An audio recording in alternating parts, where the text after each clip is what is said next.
ఇప్పుడు వీళ్ళని యాడ్ చేయడానికి కోర్టులు కొట్లాడుతుంటే ఆర్ఎస్ఎస్ వాళ్ళు బీజేపీ వాళ్ళు దీన్ని సపోర్ట్ చేయట్లేదు, వీళ్ళిద్దరిని యాడ్ చేయడానికి. ఇప్పుడు సిక్కుల్ని బుద్ధుల్ని యాడ్ చేసినట్టు వీళ్ళిద్దరిని కూడా యాడ్ చేయండి అంటే వాళ్ళు సపోర్ట్ చేయట్లేదు. ఎందుకు సపోర్ట్ చేయట్లేదు? 2 రీజన్స్. ఒకటి, ముస్లిమ్స్ వాళ్ళకి కొన్ని ప్రాబ్లం ఉంది. ఏంటంటే ఒకటి, వాళ్ళు పొలిటికల్ రైవల్స్. బీజేపీ ఆర్ఎస్ఎస్ వాళ్ళకి ముస్లిం కమ్యూనిటీ అనేది పొలిటికల్ రైవల్గా తీసుకుంటున్నారు. ఎందుకంటే ఇప్పుడు వాళ్ళ మీద రాజకీయం చేస్తే తప్ప వీళ్ళకి ఓట్లు పడావు. ఇప్పుడు ఏంటంటే ముస్లిమ్స్ని, మన భారతదేశంలో ఉన్న ముస్లిమ్స్ని పాకిస్తాన్ వాళ్ళకి చూడటం అంతకన్నా దౌర్భాగ్యమైన పరిస్థితి ఏం లేదు. ఓకే, గుంటూరు బస్ స్టాండ్ పక్కన ఒక ముస్లిం ఉంటాడు, ఎవరో పీర్ సాహిబ్. ఆ పీర్ సాహిబ్ని పాకిస్తాన్ వాడు అంటాడు. ఓకే, మరి మనోడేరా మన కళ్ళ ముందు పుట్టాడు ముస్లిం, మనోడే మన ఇంటి ముందు మన కళ్ళ ముందు పుట్టాడు. ఆడు ముస్లిం అయితే అయ్యి ఉండొచ్చు, బట్ అతను he may be Muslim, but he's our brother, he's our Indian.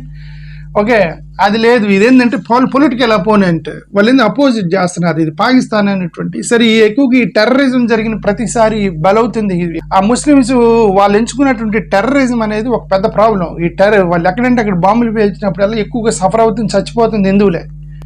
Okay, Muslims ఏరియాలో టెర్రరిస్ట్ బాంబులు పేల్చారు కదా, వాళ్ళు ఎప్పుడు కూడా హిందూ సమాజంలోకి వచ్చి బాంబులు పేలుస్తున్నారు కాబట్టి ఇప్పుడు వాళ్ళ మీద శత్రుత్వం పడిపోయింది వీళ్ళకి. సో వాళ్ళు ఒప్పుకోవట్లేదు ముస్లిమ్స్ని యాడ్ చేయడానికి. దీంట్లో క్రిస్టియన్స్ని యాడ్ చేయడానికి ఒకే ఒక కారణం ఏంటంటే రిలీజియస్ కన్వర్షన్ చేస్తున్నారు వీళ్ళు. వీళ్ళకి కనుక ఎస్సీ రిజర్వేషన్స్ వీళ్ళు యాడ్ చేస్తే వీళ్ళు రిలీజియస్ కన్వర్షన్ చేసేస్తారు. ఇప్పటికే దళిత కాలనీలో మ్యాక్సిమం చర్చిలకు వెళ్తున్నారు.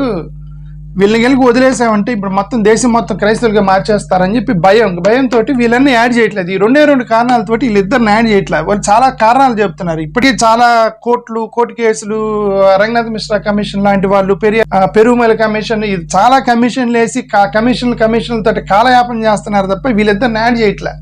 సాధ్యమైన వరకు వీళ్ళిద్దరిని యాడ్ చేయకుండా ఉండడానికి ప్రయత్నం చేస్తుంది బీజేపీ వాళ్ళు. ఓకే, ఇది జరిగింది. ఓకే.